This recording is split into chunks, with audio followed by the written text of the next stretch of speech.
32 size म्हटलं की तुम्हाला छाती ज्यावेळेस आपण ब्लाऊजवरून मोजतो त्यावेळेस 36 यावी लागती, तरच तुम्हाला ब्लाऊज बसतं, नाही तर बसत नाही. तर तुम्ही ह्याचीही काळजी घ्यायची आहे.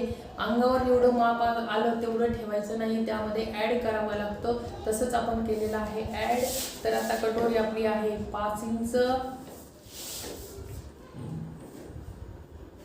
कटोरी 5 इंच ठेवलेली आहे. गळा 6 आहे. आपण शोल्डर ठेवलेला आहे 3.25 इंच, 1.25 इंच, अर्धा इंच आणि हे 32 साईज. 32 साईजची कटिंग आहे. तर तुम्हाला परफेक्ट असं हे